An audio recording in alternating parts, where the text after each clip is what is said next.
नमस्कार, आप देख रहे हैं न्यूज़ वन इंडिया। मैं हूं आपके साथ सृष्टि पांडे। पूरे देश में कोरोना काल का दौर चल रहा है।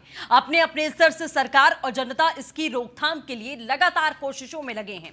इसके संक्रमण को कैसे कम किया जाए, इसी के लिए हर कोई अपनी जद्दोजहद जारी किए हुए है। लेकिन इसी बीच कोरोना संकट पर सियासत कम होने का नाम नहीं ले रही है और इस संकट पर भी सियासत बदस्तूर जारी है। आज की बहस इसी मुद्दे पर करेंगे कि क्या वास्तव में इस संकट काल में सियासत हो रही है, और अगर ये सच है तो ऐसी परिस्थिति में सियासत का ये रूप हमें क्यों देखने को मिल रहा है। देखिए रिपोर्ट के जरिए।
कि भारत की इस मजबूत लड़ाई को कुछ लोग अपने निहित राजनीतिक स्वार्थों के लिए कमजोर करने का प्रयास कर रहे हैं। हर एक मुद्दे में अनावश्यक वेजा राजनीति करने का जो कुत्सित प्रयास कर रहे हैं, यह अत्यंत ही मुझे लगता है कि राजनीतिक गरिमा की प्रतिकूल अभद्र आचरण है। जनता सब कुछ जान रही है। इन लोगों के इस नकारात्मक रवैये का जवाब जनता जनार्दन स्वयं देगी। बिल्कुल, देखिए, बहुत साधारण सी बात है कि हमारा देश नहीं बल्कि पूरा विश्व कोरोना जैसी महामारी की वजह से आज जूझ रहा है। और अगर हम कह लें कि उभर पाया है तो बेमानी होगा, क्योंकि पूरा विश्व अभी इस महामारी से उभर नहीं पाया है। जहां एक देश दूसरे देश की मदद करने के लिए तत्पर दिखाई दे रहे हैं, एक दूसरे के जो द्वेष रहे हैं उसको भुलाकर एक दूसरे के साथ में खड़े होते हुए दिखाई दे रहे हैं, वही हमारे देश में जो तमाम अलग अलग राजनीतिक पार्टियां हैं वो सरकार के साथ, छोड़ दीजिए, उनके दूर खड़ी हुई दिखाई दे रही हैं। हर एक मुद्दे पर, हर एक कदम पर, हर एक स्टेप पर कोई ना कोई आलोचना जरूर की गई। सुझाव देने का तरीका अलग होता है, हर एक चीज में सुई चुभोने का तरीका अलग होता है, लेकिन वही चुभन यहां पर देखी गई है जो कहीं ना कहीं बहुत निराश करती है, सिर्फ हम सभी को नहीं बल्कि देश की जनता को भी बहुत निराश करती है। तमाम खास मेहमान इस पर चर्चा करने के लिए हमारे साथ में जुड़ेंगे। आपको बता दें इस वक्त बीजेपी से नरेश वशिष्ठ जी हमारे साथ में मौजूद हैं, बिपिन शर्मा जी पॉलिटिकल एक्सपर्ट हमारे साथ जुड़े हुए हैं, वरिष्ठ पत्रकार भी हैं, और बसपा से नेता हमारे साथ में धर्मवीर चौधरी जी जुड़े हुए हैं। धर्मवीर जी, आज शुरुआत मैं आपसे ही करना चाहूंगी, जिस तरीके से सीएम योगी आदित्यनाथ आज खुद आगे आए और साफ तौर पर उन्होंने ये चिंता भी जाहिर की और कहीं ना कहीं ये भी कहा कि एक अभद्र आचरण वाली ये राजनीति है जो ऐसे समय पर, ऐसे मुद्दे पर, सरकार के फैसलों पर विपक्ष राजनीति करने से बाज नहीं आ रहा है। क्या आपके जहन में वाकई में कभी ये सवाल नहीं उठा कि ये मौका है राजनीति करने का? बहुत सारे राजनीतिक दलों ने सामने से आकर कहा कि हम सरकार का सहयोग करते हैं, लेकिन उसके साथ में इफ और बट जोड़ते हुए सहयोग किया है, वो सहयोग ना के बराबर होता है। धर्मवीर जी। सृष्टि जी, देखिए आज देश में जो हालात हैं, इस महामारी से तो लोग नहीं मरेंगे, लेकिन भुखमरी से लोग जरूर मर जाएंगे। और ये सरकारें योगी आदित्यनाथ की हो, हाँ। और चाहे वो बीजेपी की केंद्र सरकार हो, इन्होंने इन गरीबों के जो गरीबों की इज्जत है उसको तार तार करने का काम किया है। ठीक है। आज प्रवासी भारतीय मजदूर जो है ऐसे महसूस कर रहे हैं इस देश के अंदर कि उनके ऊपर किसी सरकार का कोई हाथ नहीं है। जो आदमी रोटी खाने के पैसे जिसके पास नहीं है, हाँ। आप उनसे रेल का किराया वसूल कर रहे हैं, ये बहुत ही शर्मनाक बात है। और योगी आदित्यनाथ कहते हैं कि वो राजनीति ना करे विपक्ष वाले। अगर हम असली मुद्दों पर बात करेंगे तो वो जो है उनको मिर्ची लगेगी, और आप जैसे मीडिया चैनल उनके गुणगान करेंगे, तो ये आपका भी नैतिक कर्तव्य है कि आप सरकार की आंख खोलने वाला कार्य करें। देखिए धर्मवीर जी, देखिए ये सारी बातें हो चुकी है बहुत पुरानी। सुनिए, बात सुनिए आप ये सारी बातें जो आप कह रहे हैं ये बहुत पुरानी हो चुकी हैं कि आप सरकार का गुणगान करेंगे बैठकर, आप ये करेंगे, आप वो करेंगे। आप नैतिकता का पाठ पढ़ाने आते ही एक पहले सवाल पर मिर्ची किससे लग रही है ये दिखाई दे रहा है सर। पहले सवाल पर ही, पहले रिएक्शन पर ही आप हमें नैतिकता का पाठ पढ़ाने लग गए। आप अपने घर में बैठे हैं सर, हम लोग बाहर काम कर रहे हैं, आकर देश को दिखा रहे हैं कि देश में क्या चल रहा है, आप हम लोग को नैतिकता का पाठ पढ़ाने लगते हैं। पहले सवाल पर आपकी क्या नैतिक जिम्मेदारी बनी, आपने क्या नैतिकता दिखा दी? मैं आ रही हूँ सर, आपने देश के लिए क्या कर दिया जो आप हम लोग को बैठकर नैतिकता का पाठ पढ़ाते हैं? किसने अधिकार दे दिया आपको कि आप तुरंत आएंगे टीवी चैनल पर बैठेंगे, उसके बाद कहेंगे नैतिकता का पाठ पढ़ लीजिए? आप पहले समझिए इस बात को। आपको जो सहयोग करना था अपने घर में बैठकर ट्वीट करने से सहयोग होता है क्या देश का? देश में आज ऐसी परिस्थिति, चुनाव नहीं चल रहा है, चुनावी भाषण नहीं चल रहा है। अरे जी आप खुद जवाब दीजिए इस बात का, और आप पहले ये समझ लीजिए धर्मवीर जी, आप पहले ये समझ लीजिए कि आप आते ही नैतिकता का पाठ पढ़ाने के लिए मैं आपको यहाँ पर नहीं बुलाती हूँ, डिबेट का हिस्सा नहीं बनाती हूँ कि आप यहाँ पर आकर ज्ञान बांटिए। आप यहाँ पर आकर नैतिकता का पाठ पढ़ाइए कि नैतिकता का पाठ क्या होता है। आप अपने घर में बैठे हैं इस समय और हम लोग यहाँ पर काम कर रहे हैं, अपनी जिम्मेदारियों का निर्वहन कर रहे हैं, ये समझ लीजिए। तो नैतिकता क्या है वो हम दिखा रहे हैं अपनी। नरेश जी जवाब दीजिए। सृष्टि जी देखिए, मुझे 2 मिनट दीजिएगा, मैं सरकार का पक्ष रखूंगा उसमें। देखिए उत्तर प्रदेश सरकार अब तक 6.5 लाख लोगों को ला चुकी है और उनको 1000 रुपये और भरण पोषण भत्ता दिया गया है, साथ में उनकी खाद्यान्न दिया गया। अरे सुन लीजिए, अरे धर्मवीर जी सुन लीजिए, आप अभी चिल्ला रहे हैं, इतना चिल्ला रहे। 4 बार आपकी नेता मुख्यमंत्री रही हैं, उन्होंने अपनी जेब भरने के अलावा क्या किया? अगर उन्होंने काम किया होता प्रदेश में तो आज ये नौबत नहीं आती। आज हमारे यहाँ के लोग महाराष्ट्र में भूखों नहीं मर रहे होते, आज हमारे यहाँ के लोग राजस्थान में नहीं फंसे होते। आप चुप रहिए, आपको कोई हक नहीं है इस तरीके की बात करने का और आपके नेताओं कहने का। 4 देश बार दुश्मनी की मुख्यमंत्री कगार रहने पर के चला बाद गया। उन्होंने आज जेबें भरी प्रधानमंत्री और हैं, आप तालिकाएं बनाई अपने, बड़े बड़े मूर्तियां लगवाई, हाथी लगवाए, तो आप चुप रहिए, 1 मिनट सुन लीजिए। धर्मवीर जी, आप बड़े नेता हैं, आप सुन लीजिए, आप बसपा के वरिष्ठ नेता हैं, सुनने की भी कोशिश करिए, ठीक है। 2 करोड़ 34 लाख किसानों के खातों में अप्रैल की किस्त जमा कर दी गई और मई की किस्त भी दे दी गई। 3 इनको करोड़ भिखारी बना 26 दीजिए लाख किसानों महिलाओं को किसानों जनधन को खाते आपकी में, भीख जनधन नहीं खाते चाहिए। में उनको उनके उपज 1630 का, करोड़ रुपए दे उनके- दिए गए। उनकी सुन लागत लीजिए का, भाई, उपज का उचित मूल्य धर्मवीर चाहिए। जी, ये कोई उनकी आपका मंच नहीं किसानों राजनीति भाई, के- आप गंभीर किसानों विषय के है। हम तक देखिए, पसंद एक है। मिनट नरेश जी, नरेश जी, एक मिनट रुकिए, मैं आऊंगी, मैं जवाब किसान को पूरा उसकी करने लागत दूंगी का आपको। उचित मूल्य दीजिए। धर्मवीर जी, मैं हाथ जोड़ रही हूँ आपके सामने, मैं हाथ जोड़ रही हूँ आपके सामने। धर्मवीर जी, एक मिनट सर, धर्मवीर जी, आप थोड़ा पानी पी लीजिए और शांत होइए। आप थोड़ा पानी पीकर शांत हो जाइए। धर्मवीर चौधरी जी, आवाज नहीं मिल रही है सर आपको, कोई फायदा नहीं होगा सर डिबेट करने का। आप सिर्फ अकेले बोलेंगे तो डिबेट नहीं चलेगी, डिबेट ऐसे नहीं होती है। आप अकेले बोलने के लिए नहीं आए हैं, और लोग भी अपनी बारी का इंतजार कर रहे हैं। अगर आपको अकेले बोलना है तो आप मुझे बता दीजिए कि मैं 1 घंटे अकेले बोलूंगा। आप बता दीजिए मुझे कि आप 1 घंटे अकेले बोलेंगे और सब लोग मौन व्रत धारण करके बैठ जाएं। यहाँ पर सब लोग मौन व्रत धारण करके बैठ जाएं। आपने सवाल पूछा कि सरकार फर्जी आंकड़े दे रही है, अब सरकार जवाब दे रही है ना, ये बैठे हैं यहाँ पर जवाब देने के लिए, इनको बोलने दीजिए कम से कम। बोलिए, अब आप बात पूरी करिए। मैं बोलूं, उसके बाद जिस पे भी आपत्ति आप अपने समय पर बोलिएगा, ठीक है। और आप देखिए, 30 लाख मजदूरों को 1000 रुपए दिया गया, इस तरह से 305 करोड़ रुपए दिया गया। 88 लाख पेंशन दाताओं को 2 महीने की अग्रिम किस्त दी गई और 5,24,083 इंडस्ट्रियां खोली गई और उनको खोल के और लोगों का वेतन दिलाने का भी काम किया है, जिस तरीके से कोटा से छात्रों को भी लेके आए।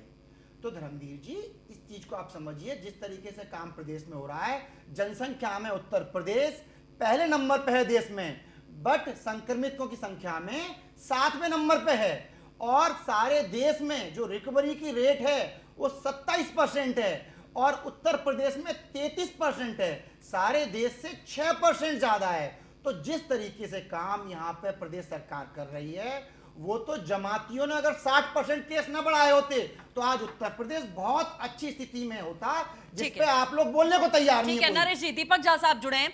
दीपक झा साहब, आपका भी रिएक्शन पहला। सीएम ने साफ तौर पर कहा है कि इस संकट के समय पर इस तरीके की सियासत नहीं होनी चाहिए, विपक्ष का साथ, उनका सहयोग चाहिए था, उनका सुझाव चाहिए था, ना कि हर मुद्दे पर नकारात्मकता फैलाने का तरीका।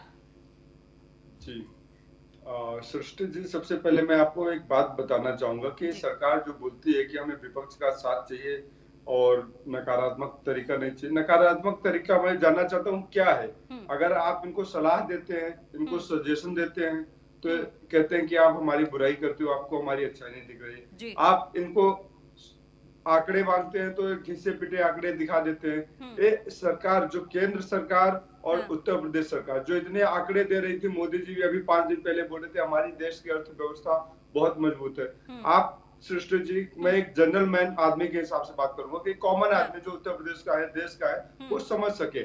आज लोग घरों के अंदर बैठे हुए हैं और लोगों के पास 10,000, 20,000, 25,000 रुपए होते हैं, कई के पास नहीं होते हैं। तो लोग इतना अपनी व्यवस्था करते हैं कि मेरा घर चल जाए, अगले 3 महीना मुझे कोई काम धंधा ना भी मिलेगा तो मेरा घर चल जाए। इसको आप अर्थव्यवस्था को ऐसे समझिए। देश की अर्थव्यवस्था की जब हम बात करते हैं तो कहते हैं हमारे देश की अर्थव्यवस्था बहुत मजबूत है, और आपका पोल पट्टी खुल जाता है। आपके भाजपा के प्रवक्ता, भाजपा के नेता कहने लगते हैं हमारे देश की अर्थव्यवस्था डूब रही है, हमें शराब बिक्री करना पड़ेगा। आप जमातियों को गाली दे लीजिए, इस शराबियों को गाली क्यों नहीं देंगे जो शराब पीने के लिए, शराब लेने के लिए। मैं शराब पीना अच्छी बात है, बुरी बात है, वो नहीं बोल रहा हूँ, लेकिन एक कोरोना के काल में जब आप पूरा देश डूब रहा है इस महामारी के संकट से, आप शराब की दुकान खोल देते हैं, लोग लंबी लाइन पे आ जाते हैं। आप एक धर्म विशेष वर्ग को, जमातियों को गाली दे देते हैं। यहाँ शराबियों को आप क्या घर घर शराब भिजवाएंगे? जो बचे खुचे पैसे हैं लोगों के पास, आप अपनी अर्थव्यवस्था को बचाने के लिए लोगों से घर निकाल रहे। तो सरकार की नीयत और करने दोनों बहुत अंतर है। दीपक झा साहब ये देखिए, नहीं बहुत चलेगा। हास्यास्पद बात आपने की है। किसी को अपने घर से निकाल कर सरकार डंडे मार के पुलिस नहीं निकाल रही है कि जाके शराब खरीदो, जाके लाइन लगाओ। 70% जो दिल्ली में फैसला किया गया है, 70% जो एमआरपी से पैसा बढ़ा दिया गया है सर, ये क्या किसी को कहा गया है? किसी को कहा गया है? आपको कोई लेटर आया है क्या सरकार की तरफ से कि आप जबरन अपने घर से निकल कर जाइए और शराब आप बिक्री करिए और आप शराब खरीदिए और आप पेटी पे पेटी लेकर आइए? ये आपको किसने कह दिया है कि सरकार ने ऐसा कोई लेटर जारी किया है? ये बिपिन जी, इसका पहले आप जल्दी से रिएक्शन। मैं आऊंगी सर इसके बाद।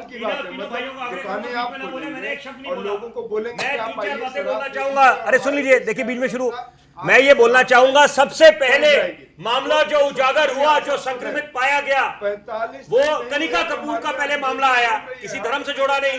हम लोग तो बार बार एक ही बात बोलते हैं कि जब भी जमातियों की भी बात करी, तबलीगी जमात के लोगों की जो मरकज में शामिल हुए, सब पे सवाल निशान नहीं उठाए। अभी भी हम लोग यही बात कर रहे हैं कि जिन लोगों ने सोशल डिस्टेंसिंग के नियमों का उल्लंघन करा, कल जब भारी कतारों में लोग खड़े हुए और नियमों की धज्जियां उड़ाई, तो वो भी कटघरे में खड़े होते हैं, उन पे भी कार्रवाई होगी। इसलिए इन सब चीजों से, राजनीति से ऊपर उठिए। इस कोरोना महाकाल में, अरे सुन लीजिए, देखिए कैसे बोल रहे हैं। अरे भैया, आपके बीच में मैं नहीं बोला, सुन लीजिए, धैर्य रखिए। ये देखिए कहां शुरू हो गए।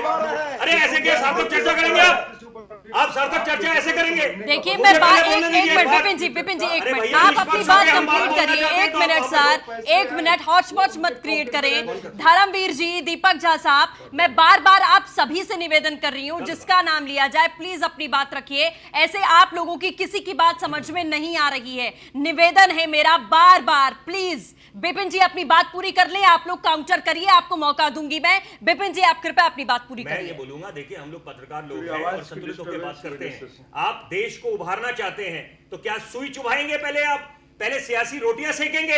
ये तो खुद समझने की बात है, खुद समझदारी होनी चाहिए कि कुछ मामलों में, क्योंकि यहां पर जनहित की बात है और यहां पर पूरे आपके राष्ट्र हित का सवाल उठता है। ये कोरोना किसी को बता के तो आया नहीं, ये महामारी। अब एक युद्ध स्तर पर जितने भी कोरोना योद्धा हैं वो लगे हुए हैं और साथ में आपके देश की पूरी आवाम लगी हुई है। वो लोग भी जो घर में बैठ के लॉकडाउन के नियमों का पालन कर रहे हैं, 40-45 दिन से घर में हैं, वो किसी तपस्या से कम नहीं है। तो ये मानना पड़ेगा कि सबने अपनी भूमिका निभाई है। और अभी अगर हम हल्के में लेते हैं, जैसे सुनिए, क्योंकि सिक्के के दोनों पहलू होते हैं, अर्थव्यवस्था को भी पटरी में लाना था, वो भी अत्यंत जरूरी था। उसमें भी विपक्ष बार बार बोलता था, विपक्षी नेता आगे आते थे कि अरे देखिए इकोनॉमी का क्या होगा, जीडीपी के आंकड़े नीचे आए हुए हैं, रोजगार कहां है। तो देखिए, उसके लिए सरकार ने, केंद्र सरकार ने राज्य सरकारों के साथ मिलजुल कर इस फैसले को लिया। अगर आप शराब के ठेकों की बात करें, और राजस्व किसको मिलेगा ये भी क्या बताने की आवश्यकता है? अगर आज दिल्ली के मुख्यमंत्री बोल रहे हैं, पहले तो सबने स्वीकृति दी थी कि आज शराब के ठेके खोलें, अब जब उन्होंने देखा कि नियमों की धज्जियां उड़ाई जा रही है तो अपनी बात से लोग अलग अलग बातें बोलते हैं। तो देखिए, इस समय राजनीति का नहीं, ये समय राजनीति का नहीं है। यहां पर यह देखना है कि अगर अभी हम लापरवाही बरतेंगे और नियमों की धज्जियां उड़ाएंगे, देश कई साल पीछे चले जाएगा। तो कम से कम जो हमने गलती पहले करी कि हमने सर्जिकल स्ट्राइक के भी सबूत मांगे थे, बोला था सबूत दीजिए। अरे भाई, पाकिस्तान के खिलाफ हमने जो हमारे बहादुर सिपाहियों ने जो कार्रवाई करी थी, वहां पर भी कम से कम यहां पर अगर आप नुक्ताचीनी करते हैं तो उसमें आप ये देखें कि यहां पर जो काम आपने अगर उजागर करने, आपने रैपिड टेस्टिंग की बात करी, बात समझ आती है, लेकिन कुछ ऐसे मामले जो समझ के परे हैं, कम से कम वो यहां पर नहीं होने चाहिए। क्योंकि अगर आपने कोरोना पे जीत पानी है तो सबका योगदान चाहिए और विपक्षी नेता, सत्ताधारी, सबको एक मंच पर खड़े होना पड़ेगा। ठीक है, चलिए नरेश जी जवाब दीजिए। देखिए सृष्टि जी, केंद्र सरकार ने जो गाइडलाइंस बनाई, गाइडलाइंस बनाते समय जब राज्यों से बात की गई तो पंजाब, छत्तीसगढ़ और राजस्थान और दिल्ली, ये राज्य थे। इन्होंने कहा कि हमारी अर्थव्यवस्था बहुत खराब हो रखी है, कर्मचारियों को तनख्वाह देने के पैसे नहीं है, तो हमें सहूलियत दी जाए कि हम अपने यहाँ शराब की बिक्री कर सकें। तो केंद्र सरकार ने, दीपक जी आपका नंबर, आप अपने नंबर पर बोलिए, आपको मौका मिलेगा। मैं तुरंत इसके बाद दीपक जी आपके पास आऊंगी। आप नरेश जी जल्दी। सृष्टि जी, केंद्र सरकार ने जो गाइडलाइंस बनाई उसमें ये रखा कि जो हमने गाइडलाइंस बनाई हैं इसमें से जो भी आपको हटाना है आप अपने यहाँ रोक सकते हैं, ऐड नहीं कर सकते। तो अगर दीपक जी और कांग्रेस पार्टी को शराब बिकने पे आपत्ति है तो राजस्थान में क्यों बिक रही है, छत्तीसगढ़ में होम डिलीवरी हो रही है, पंजाब में तो पहले से तैयार थे बिकने के लिए, तो ये क्यों अपने यहाँ बंद नहीं करते? अगर इनको लगता है कि भाई इससे खतरा है और ये नहीं बिकनी चाहिए तो इनको पहले अपने राज्यों में बेचनी चाहिए थी। सृष्टि जी और एक और चीज मैं बोलना चाहूंगा कि देखिए इनके जो नेता हैं प्रियंका गांधी, राहुल गांधी, सोनिया गांधी, इनको अपने कांग्रेस शासित राज्यों में सुझाव देने का इन्होंने क्यों प्रयास नहीं किया? इनको क्या लगता है कि वहां पे सारी समस्याएं खत्म हो गई, वहां कोई समस्या नहीं है? आप इनके ट्वीट उठा लीजिए, राजस्थान, महाराष्ट्र, पंजाब, छत्तीसगढ़, एक भी ट्वीट नहीं होगा जो कि इन्होंने वहां की सरकारों को सजेस्ट किया हो। इनके सारे सजेशन भाजपा शासित सरकार के लिए होते हैं, सारी उनके लिए ही परेशानी पैदा करना चाहते हैं। एक नया बखेड़ा खड़ा कर दिया कि भाई हम रेलवे का पैसा देंगे। अरे भाई आपने सालों साल लूट की है तो आप रेलवे के नाम पे क्यों ढोंग करना चाहते हैं? ठीक है ठीक है, आप रेलवे के नाम पे क्यों ढोंग करना चाहते हैं? आप पैसे दीजिए, आप प्रधानमंत्री केयर फंड में दीजिए पैसे और अपनी सरकारों को पैसे दीजिए। अगर पैसा देना चाह रहे हैं रेलवे का तो ठीक है, क्या दिक्कत है उसमें? वो अपनी तरफ से सहयोग ही तो कर रहे हैं, बिल्कुल नहीं, गरीब लोगों का सहयोग ही तो कर रहे हैं, उसमें तो कोई दिक्कत नहीं होनी चाहिए। मैं तो उससे आगे बढ़ के और कह रहा हूं उस पर राजनीति न करके, इतना लंबा चौड़ा न करके, ठीक है आप पीएम केयर फंड में पैसे दे दीजिए। साहब, मेरा आपसे सिंपल सवाल ये है कि सबसे ज्यादा मुद्दा अभी जो उछल रहा है वो ये है कि शराब की दुकानों को या ठेकों को क्यों खोला गया, शराब की बिक्री क्यों की जा रही है? जो जहां जहां पर आपकी सरकार है वहां पर तो राज्य सरकार को अधिकार है ये फैसला लेने का। इनफैक्ट एक जिला अधिकारी को भी अधिकार दिया गया है कि अपने जिले में जब तक सिचुएशन वो ना भांप ले तब तक शराब की दुकानें नहीं खुलेंगी। गाजियाबाद में उदाहरण आपने देखा, कल दुकानें नहीं खुली, आज दुकानें खोली गई डीएम के फैसले के बाद में। तो क्या जहां जहां आपकी सरकार है वहां पर शराब की बिक्री नहीं हो रही है? सृष्टि जी, मैंने कहा कि शराब पीना गलत बात है या अच्छी बात है, डिबेट का मुद्दा हो सकता है, उस पर हम आज डिबेट नहीं कर रहे हैं। आज हम बात कर रहे हैं शराब की दुकानों को खोलने से किस तरह से बेतहाशा कोरोना से जो हम 45 दिन 40 दिन से बचे हुए थे, वो जब 10 केस थे आज 40, 45, 50 हजार केस आ गए, तो किस तरीके से संक्रमण का खतरा बढ़ जाता है। दूसरी बात मैं कहना चाहूंगा, एक केंद्र सरकार की जिम्मेवारी, नरेश भाई को मैं बताना चाहता हूँ, मेरे भाई भाजपा कांग्रेस की सरकार मत करो। आप कहते हो राजनीति सुपर, हम तो कह रहे हैं ना राज्य वाइज मत करो कि हिंदुस्तान को एक चश्मे से देखो, मध्य प्रदेश, छत्तीसगढ़, राजस्थान मत करो, पूरा देश एक है। हिंदुस्तान कोरोना से लड़ रहा है। आज जरूरत क्या है, जब प्रधानमंत्री जी कहते हैं कि हम में जिम्मेदारी की तरह, बड़े भाई आप हैं, आप मुखिया है, आप जिम्मेदारी लीजिए, राज्यों को फंड दीजिए, राज्यों को आर्थिक मदद नहीं दीपक साहब, अभी रिस्पांसिबिलिटी लेने की बारी आई तो आप रिस्पांसिबिलिटी से भाग रहे हैं कि राज्यों की जिम्मेदारी, एक मिनट सर, राज्यों की जिम्मेदारी नहीं सौंपनी चाहिए। क्यों नहीं सौंपनी चाहिए? अगर प्रधानमंत्री या मुख्यमंत्री कहते हैं कि एक जिलाधिकारी को भी अधिकार मैं देता हूं कि आप अपने जिले का पहले निरीक्षण करिए, उसके बाद बताइए कि वहां पर दुकानें खोलने लायक अभी स्थिति है या नहीं है, तब आप अपने हिसाब से दुकान खोलिए।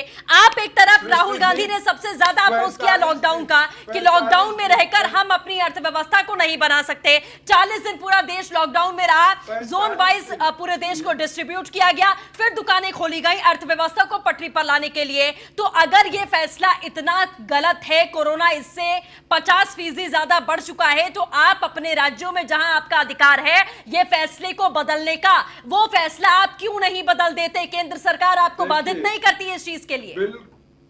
सृष्टि जी, बात यह है कि जब आप देश के साथ चल रहे होते हैं, प्रधानमंत्री के आह्वान पे चल रहे होते हैं, तो देश का नेतृत्व नरेंद्र मोदी जी जब प्रधानमंत्री के तौर पे कर रहे होते हैं, वो ताली बजाने के लिए कहते तो हम ताली बजाते हैं, दिए जलाने के लिए बोलते तो सारा देश दिया जलाने के लिए खड़ा हो जाता है। अब ऐसा तो है ना कि वो अदूरदर्शी प्रधानमंत्री है, मतलब आप मान लीजिए वो एक बिल लाते हैं, अगले दिन उसमें 10 तरीके से परिवर्तन लाते हैं, तो समझ सकते हैं कि उनकी परेशानी क्या है। या फिर हम कहते हैं कि हम प्रधानमंत्री की बात नहीं मानेंगे, तो ऐसा नहीं है। नहीं, ये सर आपको अरे क्या बात कर रहे हैं दीपक जी, आपसे उम्मीद नहीं थी मुझे आप ऐसी बात करेंगे। आप क्या बात कर रहे हैं? जो गाइडलाइन जारी की गई है वो सहूलियत के हिसाब से जारी की गई है। एक जिलाधिकारी इस बात का फैसला ले रहा है, मतलब गाजियाबाद के जिलाधिकारी ने फैसला लिया कि हम अपने गाजियाबाद में शराब के ठेके नहीं खोलेंगे, तो उसने प्रधानमंत्री की बात का पूरी तरीके से निरादर कर दिया कि प्रधानमंत्री ने कहा और हमने निरादर किया। क्या बात है सर, बहुत अच्छे डबल स्टैंडर्ड है। जी हाँ, तो संकट पर भी सियासत हिंदुस्तान में लगातार जारी है। बिपिन जी, आप कुछ कहना चाह रहे हैं, जल्दी से कहिए, आगे बढ़ो।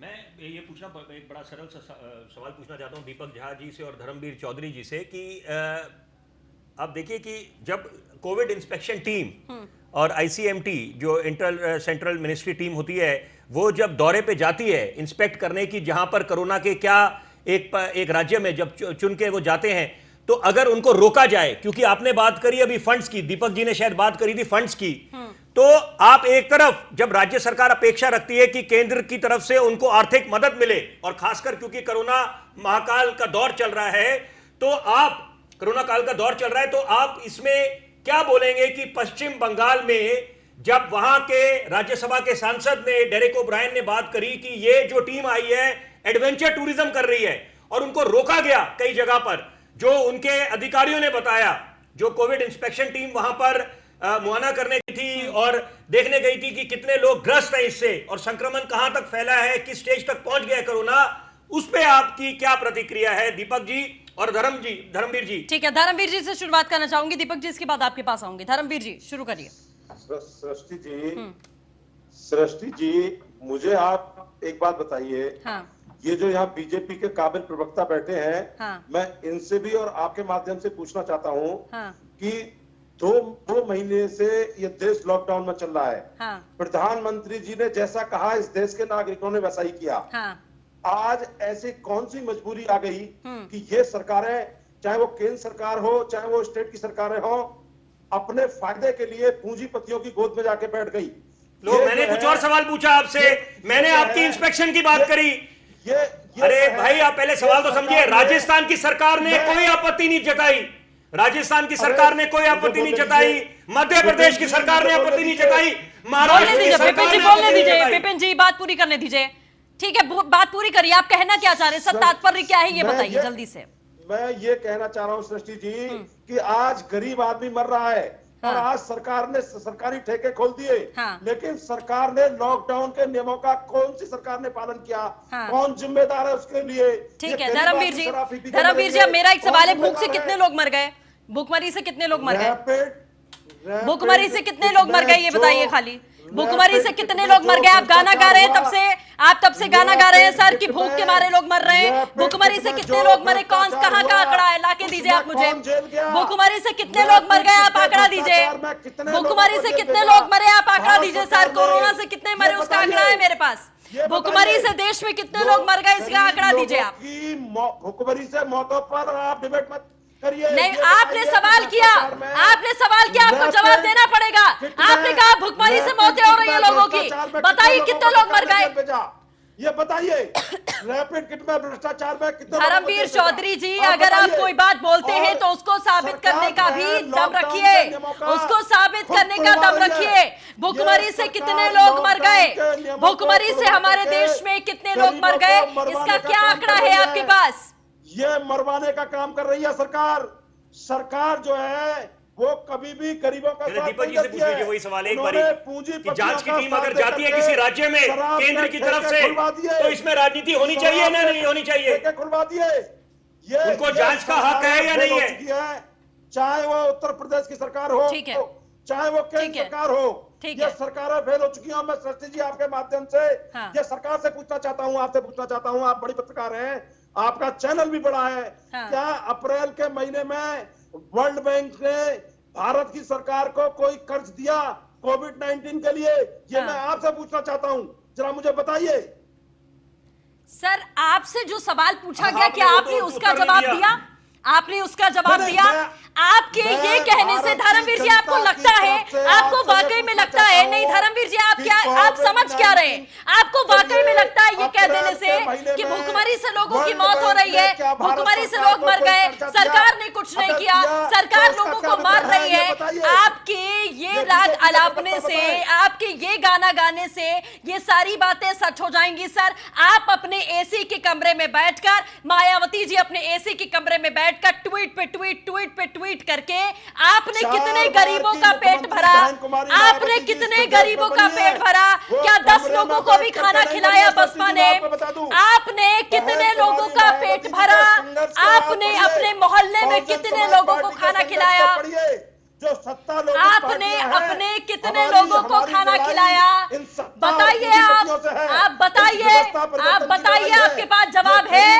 ढिंढोरा पीट रहे हैं आप यहाँ पर नागल आप रहे हैं कि भूखमरी से मौत हो गई है। कहाँ पर आंकड़ा है, देश के असंख्य लोगों कहाँ पर आंकड़ा है इस बात का, कहां पर आंकड़ा है? कोई सबूत नहीं है सर, और आप चीखते रहेंगे, बस चीखते रहेंगे। ऐसे समय पर भी आप सिर्फ चिल्लाते रहेंगे, सिर्फ चिल्लाना है आपको और कुछ नहीं। मैं आगे बढ़ना चाहूंगी सर, मैं आपके सवालों का जवाब देने के लिए यहाँ पर नहीं बैठी हूँ, मैं आपसे सवाल पूछने के लिए बैठी हूँ जिसका कोई जवाब आपके पास में नहीं है। ये समझ लीजिए आप। दीपक झा साहब आप जवाब दीजिए। दीपक झा साहब जवाब देंगे। दीपक झा साहब बोलिए। देखिए, मैं बता देता हूं, आपके चैनल पे भी और कई राष्ट्रीय चैनलों पे भी आए दिन खबर आती है कि दिल्ली से निकला व्यक्ति रास्ते में भूख से मौत हो गई, मध्य प्रदेश के लिए मुरैना जा रहा था तो रास्ते में मौत हो गई, झारखंड जा रहे थे तो रास्ते में मौत हो गई। एक कुछ गिने चुने आने हैं, लेकिन मैं आपको बता रहा हूं कि आंकड़े क्या है। हाँ। आज 40 करोड़ का जो मिडिल क्लास है वो कोरोना से नहीं तो भूख से मर जाएगा। ये सरकार की जो अर्थव्यवस्था पे नीति है वो 40 करोड़ के इफेक्ट कर रही है। जिनकी नौकरियां जा रही हैं, जिनकी आप तनख्वाह काट रहे हैं। आप देखिए, दूसरी बात इन्होंने विपिन जी ने एक बात बोली थी, आप जब इवेंट मैनेजमेंट की तरह काम करेंगे ना तो आपके साथ कोई खड़ा नहीं होगा। जब आप एक लीडर के तौर पे काम करेंगे, भारत माता की सेवा के तौर पे काम करेंगे और कहेंगे कि आप उतने ही योगदान है, महत्वपूर्ण है इस योगदान में जितना कि मैं, तो मोदी जी का क्या है, क्रेडिट लेना चाहते हैं। विश्व के कोरोना का काल चल रहा है और आप कह रहे हैं कि दुनिया का मीडिया आपको फॉलो कर रहा है, किसने आपको अनफॉलो किया, ये नहीं दिखाएंगे। तो आपको ये सोचना पड़ेगा कि आपको हिंदुस्तान का नेता बनना है कि आपको दुनिया भर में अपनी चेहरे चमकाने। चुनाव को वक्त नहीं चल रहा है, मोदी जी को समझना पड़ेगा। अगर आप चुनावी माहौल में रहेंगे तो लोग आपके साथ सहयोग नहीं करेंगे। अब मैं सारे मुद्दे खत्म करती हूँ, मैं सारे मुद्दे खत्म करी। आप मुझे बताइए कि सरकार को क्या करना चाहिए था। सरकार ने आपके हिसाब से अभी तक कुछ नहीं किया। मैं मान लेती हूँ आपकी बात, नरेश जी यहाँ पर बैठे हैं, मैं नरेश जी से सवाल करती हूँ, आपने कुछ नहीं किया। अब आप मुझे बताइए कि क्या करना चाहिए था। हम तो 40 दिन से, राहुल गांधी जी ने, आपको पता है ना, उन्होंने राहुल गांधी ने कहा कि लॉकडाउन नहीं, लॉकडाउन लॉकडाउन नहीं है, lockdown is not a solution. Rahul Gandhi ने कब कह दिया था कि आपको लॉकडाउन करना चाहिए था? हाँ। उन्होंने कब बताया कि कोरोना आ रहा है? आप ट्रंप का स्वागत कर रहे हैं देश में, ट्रंप साहब को आप वेलकम कर रहे हैं, यूज वेलकम कर रहे हैं। आज आप बताइए लॉजिकल चीजों को मत जोड़िए। आप यहाँ पर अगर ये बात करेंगे कि डोनाल्ड ट्रंप के आने से कोरोना का स्वागत हो गया देश में, तो ये बहुत बड़ी अफवाह होगी सर, प्लीज। ये अफवाह होगी, लेकिन आप देखिए ना, गुजरात में देखिए दीपक झा साहब, मैं कल भी एक गेस्ट को ये समझा रही थी, आप एक बड़ी पार्टी के लीडर के तौर पर यहाँ बैठे हुए हैं सर, आपको लाखों लोग सुनते हैं, आपकी बातों को फॉलो करते हैं। डोनाल्ड ट्रंप का कोरोना और हिंदुस्तान को कोई लेना देना नहीं है, अफवाह मत फैलाइए। मोदी जी आज आपने जवाब क्यों नहीं दिया? दीपक जी एक मिनट, आज आपने जवाब दिया। मैंने आपसे एक सवाल पूछा था कि जांच की टीम अगर कोई जाती है किसी राज्य में तो क्या जांच में उनको सहयोग देना चाहिए या नहीं देना चाहिए? वो पश्चिम बंगाल में हुआ, राज्य में जाती है, अपनी प्रतिक्रिया बोलिए। आप बात पहले बोलिए। देखिए, आपसे एक बड़ा सरल सवाल पूछा था। देखिए विपिन जी, मैं जवाब दे रहा हूँ। अगर मेरे देश में कोई कोरोना योद्धाओं पे पत्थरबाजी करता है, मैंने उसकी बात नहीं करी, और उन पे थूकता है तो वो गलत है। लेकिन सरकार की टीम अगर जाती है मोदी जी का एजेंडा लेके, मोदी जी का चेहरा चमकाने, मोदी जी का इवेंट मैनेजमेंट करने, तो वो क्या है? मोदी जी का एजेंडा नहीं चलेगा, देश में जनता का एजेंडा चलेगा, योगी आदित्यनाथ का एजेंडा। आपको लगता है, एक मिनट दीपक झा साहब, जिंदगी और मौत का सवाल है, ये जिंदगी और मौत का सवाल है। यहाँ पर बीजेपी, यहाँ पर आपको लगता है कि सरकार लोगों का वोट बैंक हासिल करने के लिए कर रही है, वोट बैंक हासिल करने के लिए कर रही है। क्या हम वोट बैंक हासिल कर लेंगे, हम दोबारा सरकार बना लेंगे? अरे भाई साहब, देश बचेगा तब तो सरकार बनाएंगे। पुलिस के लोगों को, पुलिस के जवानों को पीपीई किट दो, डॉक्टर्स को पीपीई किट दो। आप उसमें बात नहीं करते। पीपीई किट आपके पास है नहीं, चाइना से आप रैपिड ठीक है नरेश जी, आप इसका जवाब दीजिए। आपने देखिए ठीक है दीपक झा साहब, मैं आपकी बात समझ गई, मैं आपकी बात एक्सेप्ट करती हूँ। नरेश वशिष्ठ जी, जब से कोरोना का कोहराम मचा है, आपने सिर्फ अपना महिमा मंडन किया, आपने देश की जनता के लिए कुछ नहीं किया है। अब आप प्लीज कृपा करके बताइए कि आपको जनता ने अपने सर पर क्यों बिठाया था? आपने ऐसे समय पर जब लोग मर रहे हैं, जी रहे हैं, उस समय पर आप राजनीति करने में लगे रहे। बताइए। देखिए सृष्टि जी, जो धर्मवीर जी बसपा के नेता हैं उन्होंने, और दीपक जी जो कांग्रेस के नेता हैं, पहले तो मैं उनको बोलूं उत्तर प्रदेश के संबंध में कि आप दोनों की सरकारें यहाँ पे 80% समय तक रही हैं। ध्यान दीजिएगा, 4 बार मुख्यमंत्री आप। अब दीपक जी सुन लीजिए, अरे सुन लीजिए भाई, सुन लीजिए, बहुत गंभीरता के साथ चर्चा हो रही है। नरेश जी, ये देखिए, ये पॉइंट मैं एक्सेप्ट नहीं करूंगी। मुझे बोलने दीजिए, अरे मुझे आगे बोलने दीजिए, ये पॉइंट एक्सेप्ट मैं खुद मुझे आगे बोलने दीजिए कि कांग्रेस पार्टी की सरकार 70 साल रही है या 60 साल रही है, बीएसपी की सरकार 15 साल रही है, 50 साल रही है, उससे कोई मतलब नहीं। मुझे आगे बोलने दीपक जी, आपने सवाल किया, जवाब सुन लीजिए।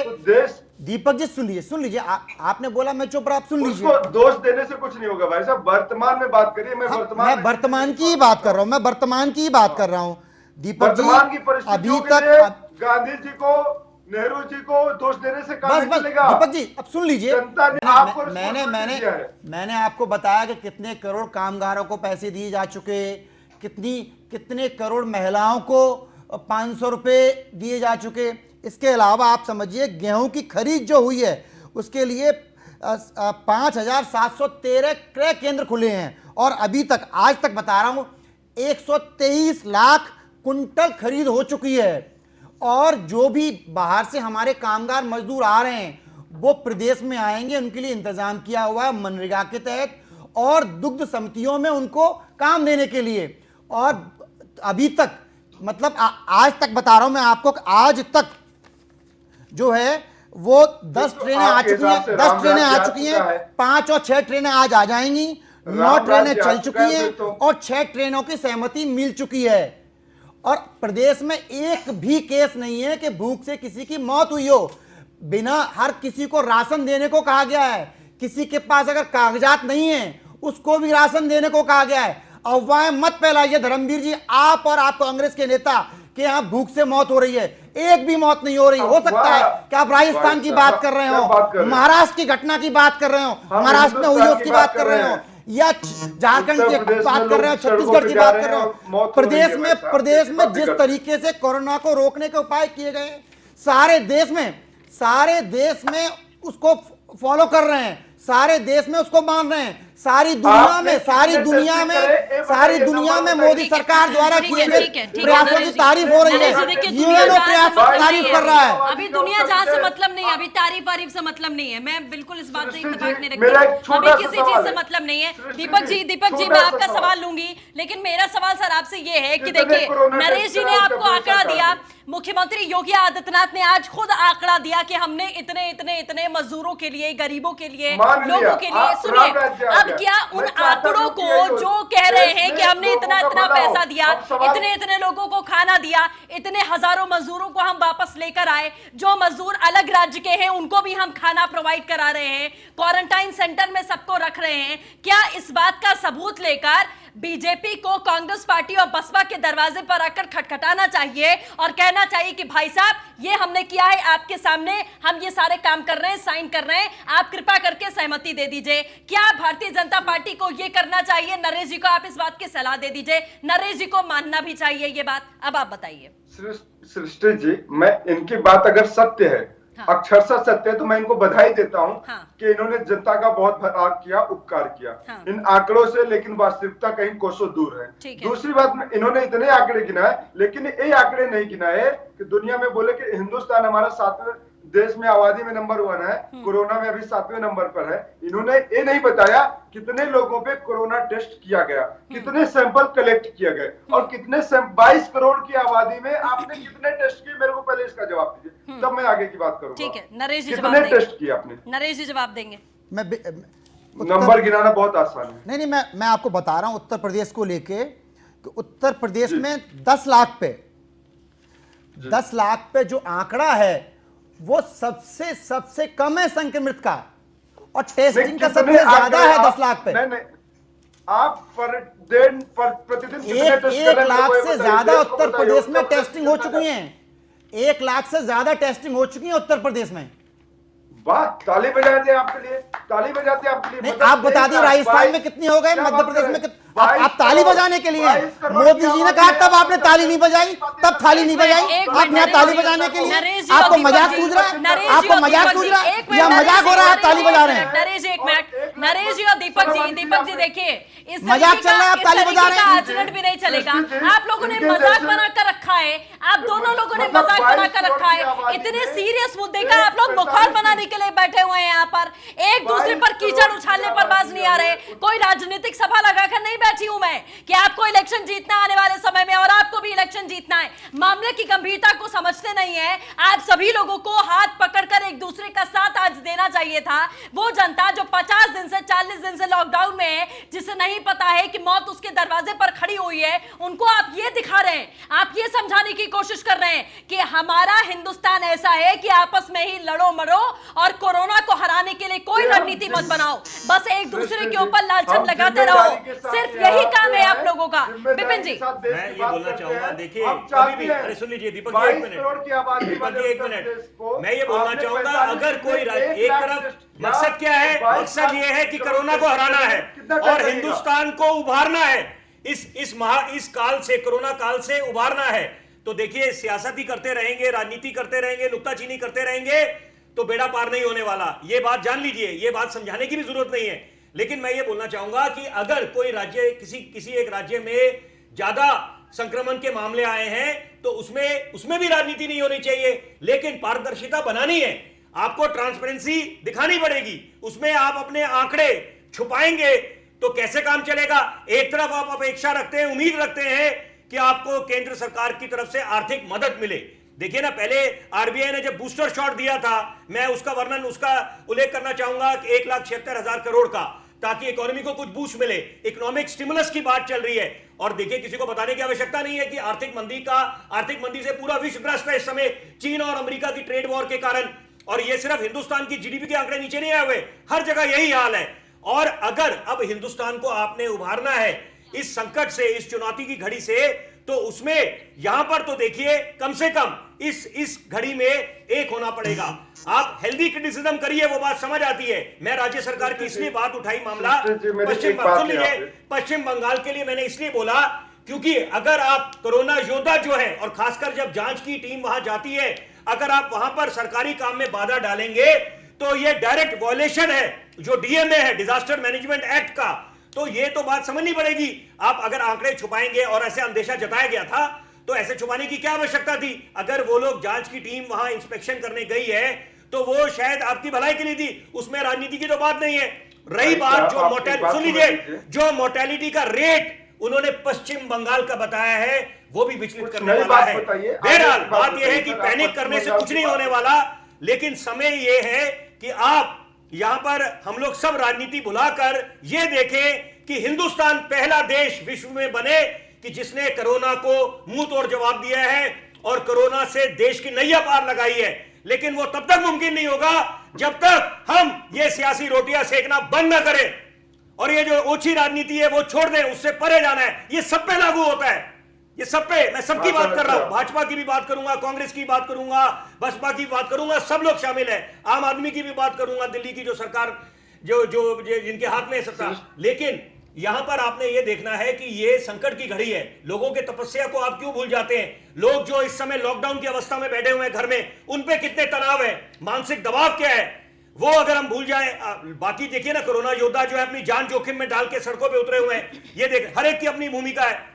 और यहां पर अगर हम राजनीति करेंगे या नुक्ताचीनी करेंगे, देश को आप कैसे आगे ले जाएंगे? अरे भाई मेरे, क्यों इतना बोल रहे हैं? देखिए सृष्टि जी, एक बात समझना पड़ेगा, अच्छी अच्छी बातें करने से कि राजनीति छोड़ना पड़ेगा, बोलना पड़ेगा। अब हम विपक्ष क्या करे? सरकार को सवाल करता है, सरकार को सजेशन दे सकता है, सरकार के साथ मेरे भाई आप मुझे बोल रहे हैं, बोल दीजिए नहीं सृष्टि, मैं ये बोला मेरे भाई, मैंने तो आपसे बड़ा सरल जवाब पूछा था, एक आपसे मैंने सवाल पूछा, आपने उसका गोल मोल करके जवाब दिया ही नहीं आपने। मैंने आपसे पूछा पश्चिम बंगाल में जो कोविड इंस्पेक्शन टीम गई थी, क्या होना चाहिए था? आपकी प्रतिक्रिया जाननी चाहिए मैंने, आपने कोई जवाब नहीं दिया। और भाई साहब आप मुझे बोल रहे हैं, मैं माफी मांग लेता हूं आपसे, आपको प्रवचन लगे मेरे बात। धैर्य रखिए, सुनिए तो, इतना बौखला क्यों रहे मेरे भाई? सुनिए, भाजपा के लोग कहते हैं कि कांग्रेस ने 70 साल राज किया, 80 साल राज किया। आप जब दुनिया में सीना ठेक के कहते हैं ये देश डेवलपिंग कंट्री है, विकसित कंट्री है, तो उसका क्रेडिट क्या 6 साल के मोदी राज को देंगे? 6 साल में जमीन से आप आसमान पे लगे इस देश को। 70 साल की कोई योगदान नहीं है। 70 साल दीपक जी ऐसा है। मेरे भैया योगदान बता रहा हूँ। अरे भैया आजादी के समय $1 1 रुपए था। सोने की चिड़िया कहा जाता था हिंदुस्तान को। दीपक जी, सोने की चिड़िया थी। आप क्या कर रहे हैं? होड़ लेना है क्या? क्रेडिट की होड़ मची है, रेस चल रही है यहाँ पर कि किसने कितना योगदान दिया। पहले देश को तो बचा लीजिए, उसके बाद क्रेडिट लेते रहिएगा सर। अगले साल और 10 साल बाद क्रेडिट लेने का मौका मिलेगा। देश को बचाने में सहयोग करिए, देश को जिंदा रखने में, वापस खड़ा करने के लिए सहयोग करिए। दीपक जी, राहुल गांधी ने कहा कि अर्थव्यवस्था के लिए कुछ करना पड़ेगा, लॉकडाउन में हम देश को नहीं रख सकते हैं। अब अगर अर्थव्यवस्था को वापस लाने के लिए सरकार कोई फैसला करती है, उसमें भी आप कहते हैं कि आपने फैसला क्यों कर लिया, आपको ये नहीं करना चाहिए था। तो कौन सी सूरत वो होगी, कौन सा वो फैसला होगा जिस पर आप मुहर लगाएंगे और कहेंगे कि हाँ अब आपने कुछ किया है, अब आपने कोई राजनीति नहीं की है। आपने कहा मजदूरों को वापस लेकर आइए, सरकार ने कहा ठीक है हम बसेस चला रहे हैं, मजदूरों को वापस लेकर आ रहे हैं, बच्चों को वापस लेकर आ रहे हैं, मजदूरों के कामकाज का ख्याल भी हम रख रहे हैं, उनको खाना पीना भी दे रहे हैं जो अलग राज्यों से भी हैं। तो मतलब ऐसा क्या करना चाहिए कि आप कहेंगे कि हाँ सरकार ने कुछ किया है? बताइए। देखिए, इसका 2 जवाब है। एक तो पहले तो आज आपको जो आप आज कर रहे हैं मजदूरों के लिए, ये शायद आपको 45 दिन पहले कर लेना चाहिए था। आपने लेट किया क्योंकि आधे लोगों को आपने। दीपक जी, आप ये डिसाइड नहीं कर सकते, आप ये डिसाइड नहीं कर सकते। देश में लॉकडाउन लागू था, आप जानते हैं ना। लॉकडाउन में कोई कहीं से भी इधर उधर नहीं जा सकता था, मामला कंट्रोल के बाहर था, सिचुएशन कंट्रोल के बाहर थी, पूरा देश रेड जोन में था सर। तो चीजें थोड़ी कंट्रोल में आती है तभी फैसला किया जाता है। आप वहां पर बैठकर डिसाइड करने वाले कौन हो जाते हैं कि आपने लेट कर दिया, आपने जल्दी कर दिया, आपने ऐसा कर दिया, आपने वैसा कर दिया। तो फिर जो जहां था उसको यथास्थिति बने रहने देना चाहिए। सरकार को उसको वहीं पे व्यवस्था करनी चाहिए थी। अब आप कह रहे हैं कि हम इंडस्ट्री शुरू करेंगे, जब सारे मजदूर अपने होम टाउन पहुंच गए, सारे मजदूर, सारे काम करने वाले लोग अपने घर चले गए, तो सरकार द्वंद्व की स्थिति में है, दुविधा की स्थिति में है। गीता में भी भगवान श्री कृष्ण ने कहा था, संशयात्मा विनश्यति, जो संशय में रहता है, निर्णय नहीं ले पाता है, उसका विनाश हो जाता है, बुद्धि नष्ट हो जाती है। नहीं, आपको बीजेपी की तरफ से कोई ज्ञान देकर गया है कि भाई साहब हम दुविधा की स्थिति में, हमारी कृपा करते कृष्ण बनके हमारी आप दुविधा को खत्म करिए, हम बहुत दुविधा में है कि हमें क्या करना चाहिए। आपको लगता है कि सरकार के पास में बिल्कुल भी सामर्थ्य नहीं है कि वो ये कर पाए कि अगर आप मजदूरों को वापस लेकर आए हैं, अगर आप फैक्ट्री चला रहे हैं, जिस भी एरिया में फैक्ट्री चलेगी, क्या उस एरिया में मजदूर है ही नहीं, उस एरिया में कोई कामकाज है ही नहीं? आप इस बात का जवाब दीजिए नरेश जी, आप क्या सोचकर मजदूरों को वापस ले आए? दीपक जी, एक तो भ्रम की स्थिति में कांग्रेस है, उनके नेताओं को नहीं पता कि हमें क्या जनता को एड्रेस करना है और जनता से हमें क्या कहना है और सरकार को क्या सुझाव देने हैं। वो मौका ढूंढते हैं कि हमें सरकार को किस तरीके से क्रिटिसाइज करना है। अगर आपकी महाराष्ट्र की सरकार अगर इतने ही खैरख्वाह थे आप लोग मजदूरों के, तो ये नौबत क्यों आई कि मजदूर वहां से निकले? क्यों नौबत आई कि वहां मजदूरों को खाना नहीं मिल रहा था? आपको अपनी सरकार से बात करनी चाहिए। क्या कांग्रेस के नेता ने बात की, ट्वीट किया कि वहां से मजदूर क्यों भाग रहे हैं? अगर आप इतने ही मजदूरों के खैरख्वाह हैं तो आपने क्यों नहीं पूछा? चलिए ठीक है, जल्दी से मुझे आखिरी कमेंट लेना। धर्मवीर जी, आखिरी कमेंट जल्दी से। सृष्टि जी, देखिए, चाहे कोरोना से लोग मरे, चाहे इस भुखमरी से लोग मरे, मरेगा इस देश का गरीब आदमी। और ये कांग्रेस और बीजेपी के लोग बारी बारी से पूंजीपतियों का साथ देते हैं। चलिए ठीक है सर, आपने भविष्यवाणी कर दी इस बात की, आपने आज यहाँ पर बैठकर महामारी के संकट में भविष्यवाणी कर दी, मैं समझ गई, आपने भविष्यवाणी कर दी। आखिरी कमेंट मुझे परिस्थिति के हिसाब से सुनिए, लॉकडाउन में परिस्थितियों के हिसाब से आपको अपने निर्णय लेने पड़ते हैं, क्योंकि दीपक भाई ने बात करी यथास्थिति की। यथास्थिति का सवाल इसलिए पैदा नहीं होता क्योंकि पहले अंदेशा नहीं था, एक अनुमान नहीं था कि लॉकडाउन 3 की अवस्था में हम लोग आ जाएंगे, इसलिए वक्त के हिसाब से। ठीक है, बिल्कुल। चलिए, आप सभी खास मेहमानों को हमारे साथ जुड़ने के लिए बहुत बहुत शुक्रिया। तो जाहिर तौर पर राजनीति किस तरीके से चल रही है संकट के समय पर भी, उसका एक नमूना आपने यहाँ पर भी देख लिया, बखूबी देख लिया कि किस तरीके से और किस स्तर पर ये राजनीति आज के माहौल पे भी चल रही है। लेकिन ये समझना पड़ेगा, मैंने पहले भी कहा कि एक देश अपने द्वेष को भुलाकर दूसरे देश की मदद के लिए तैयार खड़ा है, लेकिन हमारे देश में ही एक पार्टी दूसरी पार्टी को काटने के लिए खड़ी हुई है। यहां पर बैठकर ये भविष्यवाणी की जाती है कि मौत तो होगी, चाहे कोरोना से हो चाहे भुखमरी से हो, लेकिन मौत होगी। ये यहां पर बैठकर निश्चित कर दिया गया है कि देश की जनता मरेगी। ये नहीं कहा गया कि हम सरकार का साथ देंगे, हम साथ मिलकर खड़े रहेंगे और अपने देश को ऐसे महासंकट से उबारने की जिम्मेदारी सरकार के साथ साथ इस देश के हर एक नागरिक को है, चाहे वो किसी पार्टी से जुड़ा है या नहीं है। ये हमारी और आपकी जो घर में बैठे हैं उन सभी की जिम्मेदारी है कि हमें इस संकट से उबरना है, क्योंकि आप सब ये जानते हैं सरकार के पास में भी कोई ब्रह्मास्त्र या कोई जादू की छड़ी नहीं है कि एक छड़ी घुमा दी और सब कुछ जड़ से खत्म हो गया। समझना पड़ेगा। फिलहाल के लिए बस इतना ही। नमस्कार।